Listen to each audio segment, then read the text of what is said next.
In today's conversations, you may have heard of people using the term woke. It's a slang term for the term awakened. A lot of people use it, but do they know what it actually means? Do I know what it actually means? I feel like it's a pretty vague term, right? Does it mean you wander around and dress minimalistically like a monk and sit down and meditate and think about nature and existence? Or perhaps it means you play with healing crystals so you can center yourself and find spiritual ways of... Get out of the shot! Or maybe it means you do yoga, but most importantly, how can you become woke yourself? Being woke can have a million different interpretations depending on your belief systems. There are so many ways to define it, but the most popular definition that I've found, which is shared in many different cultural interpretations, is simply to be aware.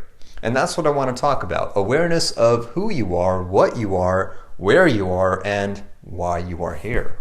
And on that note, just don't expect this video to make you the next Buddha. This is a complex topic that has hundreds of books written about it. This is just an introduction to one of its foundational principles, but through understanding the depths of this awareness principle, it can help you apply the principle to your life and expedite the process of becoming a higher conscious individual. So let's begin.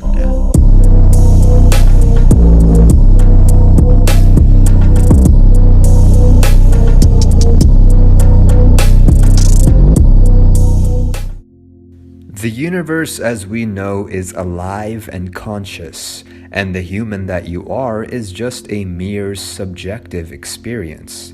You are the universe expressing itself for a little while as a human. You use the human senses like touch, taste, sound, vision, and smell to experience the world around you. Thus, the human body is almost like a lens to experience the universe in. A big part of enlightenment is to realize that we are not separate in the sense that we are all vicariously experiencing existence together.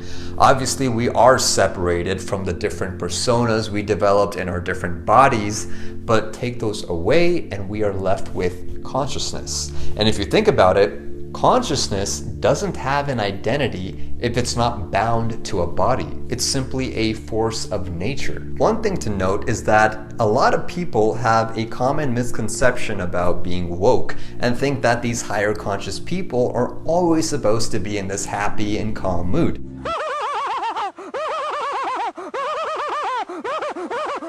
And I am happy, I am relaxed. I am happy, I am relaxed. I am happy, I am...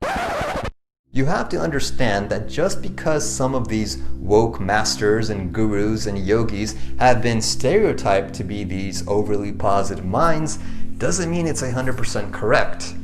Being woke may of course be correlated to this calm and happy mood, but it doesn't mean that it's directly causing this state of mind. It is irrational to think so because to deny your anger is to deny your very nature. You have to be able to synthesize both your positive and negative nature to become whole, rather than to just be stuck in one polarity and completely deny the other. In fact, those who tend to have a hyper-awareness tend to be the ones who can see how much negativity exists in society as well.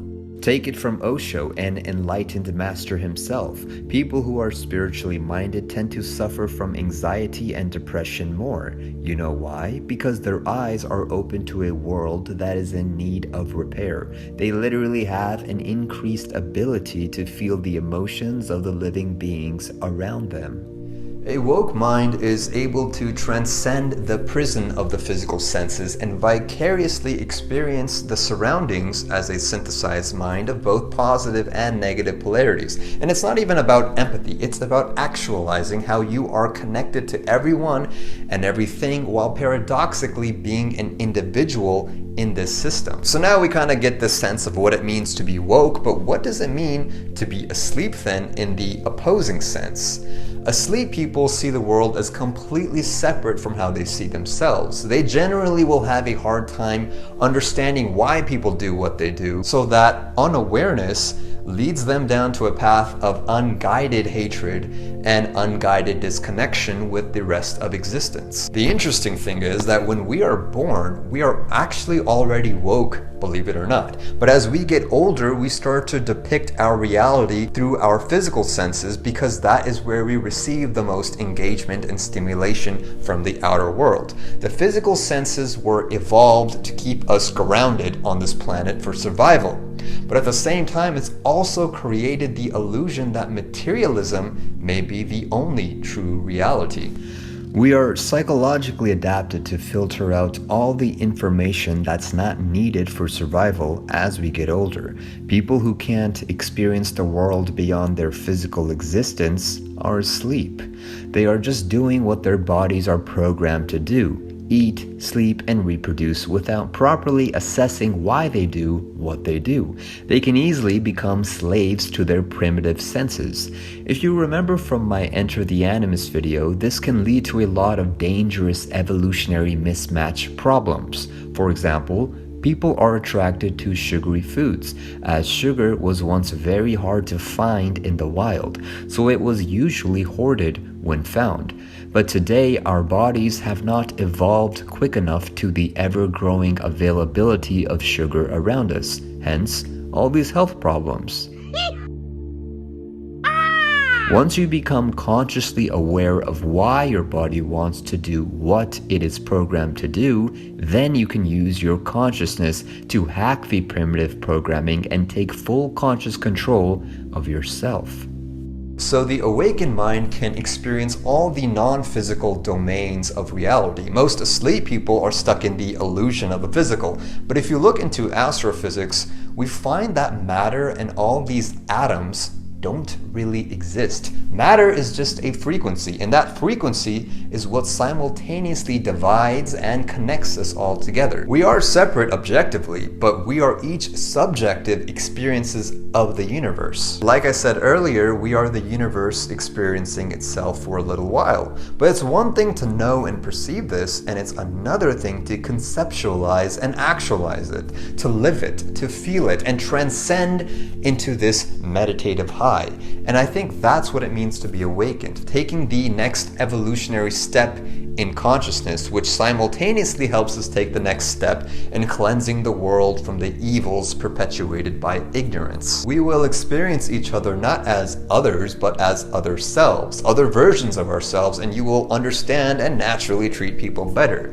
You obtain this heightened, intuitive understanding of what reality is and what purpose your avatar plays in this game that you've been born into. So I hope that helps you understand my take on what it means to be woke. And if you want to read more up on it, I recommend reading this book that I'll have in the description down below.